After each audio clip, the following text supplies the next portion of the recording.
안녕하세요. 결혼한 지 1년 만에 이혼을 하게 된 30대 여성입니다. 제가 오늘 이렇게 사연을 쓰는 이유는 책임지지도 못할 소리를 함부로 하는 남자와는 아예 시작도 하지 말라는 말씀을 드리고 싶어서예요. 사실 제 얼굴에 침 뱉기 같아서 친구들한테는 차마 말하지 못했지만 저 역시 남편과 연애를 시작할 땐 남편이 그렇게 무책임한 사람인 줄 몰랐어요.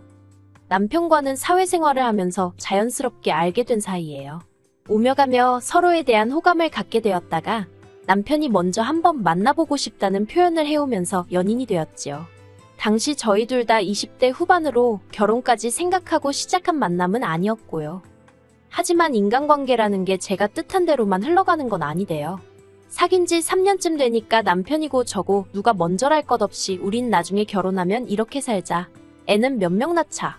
약간은 농담처럼 이야기를 나누기 시작했거든요. 근데 솔직히 연인 사이에 의뢰하는 이야기 정도로만 생각했던 제가 어리석었지요.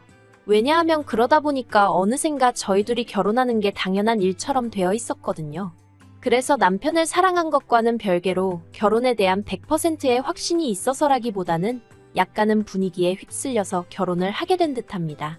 다른 사람들의 생각이나 시선보다는 제 마음의 소리에 좀 더 귀 기울이고 스스로에게 솔직했어야 하는데 말이지요. 신혼살림은 저희 둘의 직장이 있던 지역 내 작은 아파트에서 전세로 시작했어요. 시부모님이나 친정부모님이나 다행히 당신들 사는 집하고 노후 준비 정도는 되어 있었지만 결혼하는데 현찰다발을 턱턱 내주실 상황은 아니었거든요. 그래서 남편과는 처음부터 우리 두 사람의 능력으로만 시작하자고 약속을 했었어요. 쓸데없는 허례허식도 상의 끝에 생략했었지요. 하지만 어째서인지 저도 남편만큼이나 받은 게 없었는데 언젠가부터 어머님과 신우는 걸핏하면 제가 빈몸으로 시집왔단 소리를 해댔습니다. 그리고 더 화가 나는 건 그런 소리를 듣고도 남편은 저를 대신해서 말 한마디 해주는 법이 없었다는 거예요. 결국 참다 못한 제가 어머님 면전에다 대고 제 친구들은 남자 쪽에서 집도 해오고 차도 사오던데 저는 무슨 팔짠지 모르겠다고 해버렸어요. 남자가 모아둔 돈이 없으면 시부모님이라도 해주시던데 하면서 말이에요. 이런 대화가 신혼 초에 있었으니 이후로 시부모님과 신우 그리고 제 관계는 금세 안 좋아졌습니다. 솔직히가 시집온 며느리였던 제 입장에선 시댁 식구들과 껄끄러운 사이로 지낸다는 게 얼마나 부담스러운 일이었는지 몰라요. 하지만 계속 제가 참고만 있었다면 저희 어머님이나 신우 성격을 봤을 때 어디까지 참나보자는 식으로 저를 무시하고 막대할게 뻔했거든요. 그래서 마음은 불편했지만 후회는 없었습니다. 그리고 그때부터 어머님이나 신우는 제 말 한마디 행동 하나하나 관찰하며 한마디로 물고 뜯을 궁리만 하는 사람들 같더라고요. 그런데 제가 영 두 사람 눈에 거슬리는 짓을 안 했던지 급기야는 결혼한 지 반년이 다 돼가던 시기에 난데없이 집들이는 왜 안 하냐고 화를 내는 게 아니겠어요. 허심탄회하게 털어놓겠습니다. 집들이를 안 했던 이유는 단순했어요. 일단 저희 아파트는 지어진 지 30년 가까이 된 구축이었거든요. 그래서 벽이 무너졌거나 물이 안 나오고 그런 것은 아니었지만 어쨌든 요즘에 지어진 집들처럼 환하고 세련된 멋은 없었지요. 하지만 제 집도 아니고 전세였으니 답답하긴 했어도 제 생돈을 들여서 고치기는 그렇더라고요. 그래서 그나마 새로 한 것이라곤 도배밖에 없었고 상황이 그렇다 보니 좋은 가구를 들이기도 그렇더라고요. 그래서 언제가 될지 기약은 없었지만 그래도 언젠가 전세가 아닌 자가를 사게 되면 그때 좋은 가구를 사자는 생각으로 일단은 저렴하게 중고시장에서 장만한 가구들이 대부분이었습니다.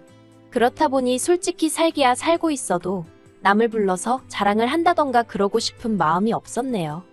한편 결국 남편이 저에게 통보하듯 집들이를 하기로 했다고 알려왔어요. 제가 남편에게 적어도 나랑 상의는 하고 그런 결정을 내렸어야 하는 거 아니냐니까 자기도 어머님과 신우한테 시달리는 게 너무 힘들어서 충동적으로 그랬다나요. 그리고는 어차피 한 번은 해야 할 것 같으니 좋은 마음으로 하잡니다. 저는 너무 짜증이 났지만 한편으론 그래 남편 말대로 어차피 한 번은 거쳐야 할 관문이면 매도 먼저 맞는 게 낫지 그렇게 생각하기로 했어요. 그리고 어머님 아버님 그리고 신우만 초대하면 세 사람밖에 안 되니까 음식하고 그러는 게 얼마나 힘들 것 같지도 않았고요. 그런데 집들이를 하기로 한 전날 어머님한테 연락이 왔습니다. 어머님 아버님 신우뿐만 아니라 어머님 친척분들도 오실 거라면서 음식을 넉넉히 준비하라고요. 제가 남편더러 갑자기 이렇게 바뀌는 법이 어딨느냐고 당신이 어머님이랑 통화 좀 해보라 했어요. 그러자 남편은 자기가 통화하면 뭐가 달라지겠냐고, 어머님 기분이나 상한다며 그냥 기왕하는 거 좀 더 넉넉히 준비한다 생각하라대요. 하지만 말이 쉽지 눈앞이 깜깜했지요. 어머님 아버님 신우 그리고 저희 부부까지 5사람에 맞춰서 장도 다 봐놨고 어떻게 할지 구상도 마쳤는데 이제 와서 갑자기 친척들이 온다니. 아무리 생각해도 도무지 답이 안 나와서 그러면 내일 아침에 당신이 나를 좀 도와줘야 한다고 했어요. 가서 부족한 재료도 사다 주고 잔심부름도 들어줘야 한다고요. 그랬더니 남편이 흔쾌히 알겠다고 하대요. 하지만 이튿날 아침 일어나니 남편은 벌써 어디를 갔는지 안 보였습니다. 비어있는 침대를 보니까 어찌나 열이 받던지 바로 전화를 했지만 받질 않더라고요. 어디 네가 이기나 내가 이기나 한번 해보자는 심정으로 5번을 내리 걸었는데도 안 받대요. 그리고는 11시가 다 되어서야 집에 왔는데 어딜 갔다 오느냐니까 밖에 날씨가 너무 좋아 보여서 뒷산에 갔다 왔답니다. 어처구니가 없고 남편이 어찌나 한심해 보이던지 제가 남편더러 장난하는 거냐고 쏘아붙였어요. 그랬더니 지금부터 도와주겠다나요? 저는 됐다고 남편에게 대꾸하곤 입고 있던 앞치마를 풀어서 남편 가슴팍에 집어던졌습니다. 그리고는 나머지는 당신이 알아서 하라고 했어요. 장봐오기부터 시작해서 밑준비까지 제가 다 했으니까 굽던지 찌던지 그건 당신이 알아서 하고 손님 맞이하라고요.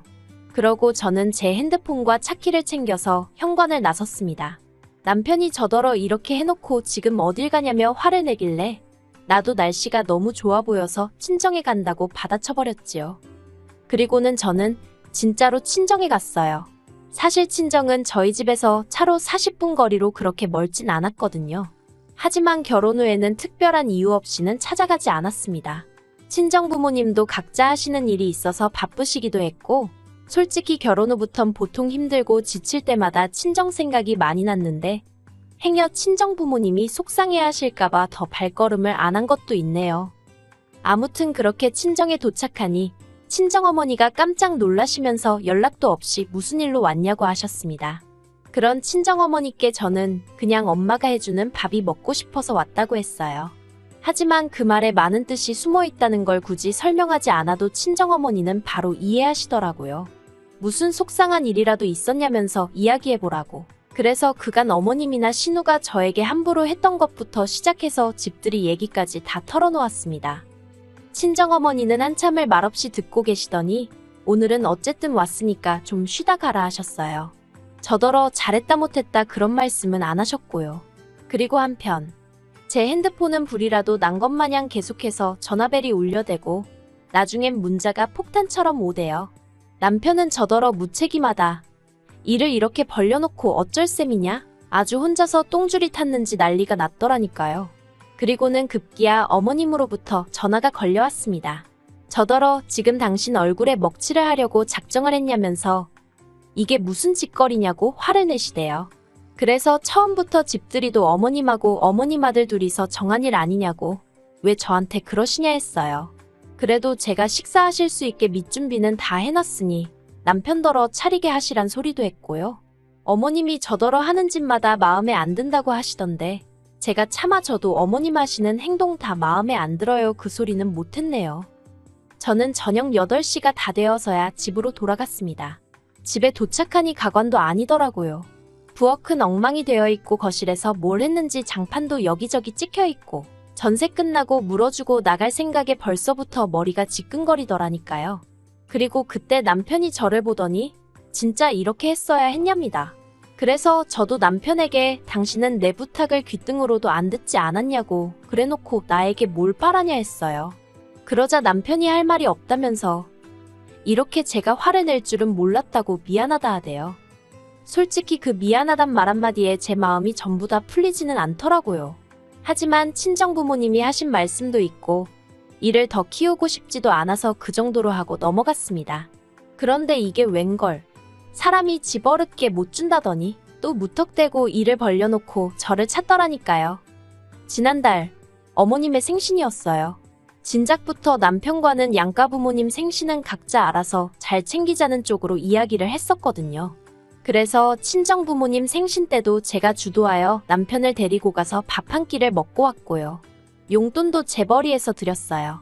하지만 그랬음에도 불구하고 친정 부모님이 그것만으로도 저희 부부에게 고맙다며 특히나 남편 생일 때는 정말 상다리가 부러지게 생일상을 차려주시대요. 필요한데 쓰라며 용돈도 50만 원이나 주셨고요. 솔직히 저야 시부모님으로부터 그런 대우를 받을 거란 일말의 기대조차 없었기에 남편이 저희 친정 부모님으로부터 받는 모든 것들이 부러웠어요. 서운하기도 했고요. 그런데 어머님의 생신이 돌아오자 아버님 때와 마찬가지로 외식을 하려고 했는데 남편이 집에서 생일상을 차려드리기로 했답니다. 그러면서 하는 말이 집들이 때 이후로 제가 어머님한테 점수가 많이 깎였대요. 그래서 자기가 일부러 제가 어머님 생신을 챙겨드리고 싶어 한다고 그랬다는 거예요. 황당해서 왜 없는 소리를 지어냈냐고 물었습니다. 그랬더니 안 그러면 도대체 어머님한테 언제 점수를 딸 생각이냐대요. 그놈의 점수 타령에 얼마나 짜증이 나던지. 저는 남편더러 나는 내가 하지도 않은 말로 점수를 따고 싶지도 않고 억지로 생신상을 차려드리기도 싫다 했습니다. 회사 일로 바쁘기도 하고 지난번에 집들이 음식 준비하면서도 정말 너무 힘들었다고요. 하지만 남편은 계속해서 그래도 자기가 해놓은 말이 있는데 그렇게 나오면 어떡하냐고 무조건 생일상은 차려야 한답니다. 어찌나 사람을 들들 볶는지 환장하겠더라고요. 그래서 제가 그러면 생일상 얘기 꺼냈을 때처럼 당신이 음식 해놓고 내가 했다고 해주면 되겠다고 했어요. 그렇게 내 점수가 걱정이 되면 그 정도 거짓말은 해줄 수 있는 거 아니냐고요. 그랬더니 남편이 자기더러 지금 어머님한테 거짓말을 하라는 거냐고 말도 안 된다고 절대 못한다 하대요. 그래서 제가 말이 안 되는 건 아냐고 그런 사람이 왜 가만히 있던 나를 팔아서 나를 난처하게 하느냐고 아무튼 나는 생신 파티인지 뭔지 못한다고 안 한다고 했어요. 그러자 남편은 제가 다른 사람 입장은 하나도 생각을 안 해준다며 점점 목에 핏대를 세웠습니다. 하지만 그런 남편에게 당하고만 있을 제가 아니었지요. 저는 남편더러 당신이야말로 내 입장이란 걸 신경이나 써본 적이 있냐고 소리를 질렀어요. 그리고 어머님 생신상 같은 소리 한다고 당신은 장인장모 생일 때 먼저 케이크라도 하나 사와봤냐? 말이라도 먼저 생신 축하드린다고 해봤냐 따졌네요. 어쩌다 처가에 가게 되면 도살장 끌려가는 소마냥 뒤에 따라와서 주는 밥이나 처먹고 말 한마디 없이 있다가 오는 게 전부면서 나한테 어떻게 어머님 생신 어쩌고 그딴 소리를 할 수 있냐고 염치라는 게 있긴 하냐고 정말이지 그간 마음에 쌓였던 이야기가 전부 다 쏟아져 나오더라니까요. 하지만 남편은 미안하다는 말은 고사하고 그래도 이번 생일상은 무조건 차려야지 안 차리면 가만 안 두겠답니다. 그리고 그때 제 머릿속에서 이성의 끈이라는 게 끊어지는 듯 했어요. 가만 안 둔다고 어떻게 할 건지 한번 두고 보자 했습니다. 그런데 남편은 제가 말만 그렇게 하고 생일상을 차릴 줄 알았나 봐요. 어림도 없었지요. 집들이 때 그렇게 사람이 싫은 티를 냈으면 지도 알아듣는 게 있어야지. 한번 얼렁뚱땅 넘어가줬더니 나를 물로 보나 싶대요. 그리고 마침내 어머님 생신날이었어요.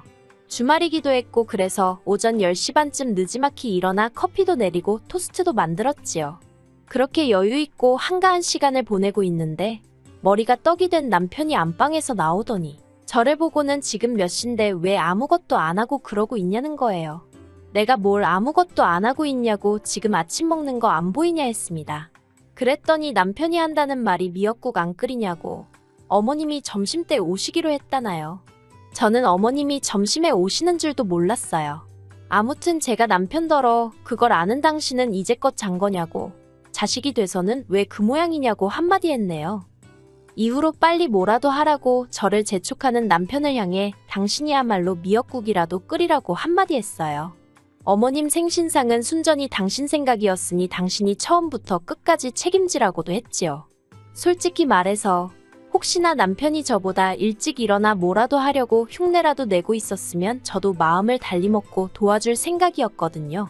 그런데 이건 뭐 자기가 어머님한테 생신상을 차려드리네 어쩌네 헛소리는 다 해놓고 일은 제가 다 하라는 판이었으니 한 번 당하지 두 번 당하겠어요. 결국 남편과 저는 또다시 싸우게 되었습니다. 남편이 저더러 며느리돌이를 한 해 못하네 해대길래 당신은 뭘 했냐니까 사위돌이라는 말은 없다면서 빈정거려요. 그래서 사위 노릇이라는 게 있다고 이 멍청한 인간아 하면서 당신은 우리 부모님 그러니까 장인장모를 위해서 뭘 얼마나 했다고 나한테 이러냐고 한마디로 할 소리 안 할 소리 다 하면서 싸웠어요. 그리고는 고맙게도 남편이 먼저 이혼 이야기를 꺼내더군요. 한다는 말이 매사 따지고 들고 성 긋는 저 같은 여자랑은 못 살겠다나요. 어이가 없어서 남편더러 나야말로 뒷일은 생각도 안 하고 터진 입이라고 떠들어대는 당신 같은 남자랑은 못 살겠다 했습니다. 그러자 남편이 욕을 하면서 현관 밖으로 나가대요. 부부싸움만 했다 하면 그렇게 밖에 나가서 담배를 피는 습관이 있거든요. 이때다 싶어서 남편이 나가기가 무섭게 현관 보조키까지 전부 다 잠그고 안전고리까지 걸었습니다. 그리고 이내 남편이 돌아와서는 잠긴 현관을 발로 차고 난리가 났대요.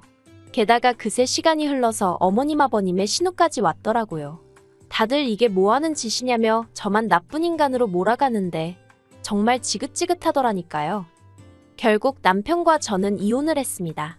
남편도 저도 서로에게 정이 떨어진 상태였지만 이혼을 어떻게 할지 정할 때만큼은 의기투합이 잘 되대요. 어머님은 저더러 성격 이상자라며 저 때문에 당신 아들 이혼남 됐다고 저를 고소하시겠다 했어요. 그래서 하시라 했습니다. 그러면 저도 어머님과 신우의 억지와 시비 때문에 남편과 사이가 틀어져서 이혼까지 했다고 어머님하고 신우가 저희 가정을 파탄냈다고 똑같이 고소하겠다 했지요. 솔직히 변호사 말로는 소송으로 해도 제가 이길 건데 다만 같이 산 기간이 얼마 안 되니 위자료는 거의 못 받을 거다 했거든요. 이혼 후 저는 친정부모님과 다시 합가를 시작했어요. 그리고 아무렇지 않은 척하고 있지만 사실 이제 내가 이혼녀구나. 솔직히 그 생각만 하면 왠지 모르게 움츠러드네요. 그래도 저를 응원해주는 사람들이 더 많은 걸 알기에 힘내보려고 합니다. 한편 남편의 경우 들려오는 소식에 의하면 기어이 그 생각 없이 말하는 버릇 때문에 큰 코 다쳤더라고요. 이혼 이야기가 오가던 당시 남편은 자기가 곧 승진을 하게 되었다며 무척이나 거들먹거렸는데요. 알고 보니 승진을 할 예정도 아니었고 순전히 자기가 잘못된 몇 개 서류랑 사장이 다른 사람들하고 나눈 이야기를 엿듣고 그렇게 소문을 내고 다녔던 거더라고요. 근데 문제는 그 이야기가 사장 귀에 흘러들어가서는 사장이 남편더러 경거망동하는 것이 믿을 수가 없다며 오히려 좌천을 시켰다는 거예요. 솔직히 그 이야기를 들었을 땐 언젠가 그놈의 입 때문에 망할 줄 알았기에 놀랍지도 않았지만요. 하긴 이제 뭐 남남인데 무슨 상관이겠어요. 저는 저대로 제 앞가림이나 잘하렵니다.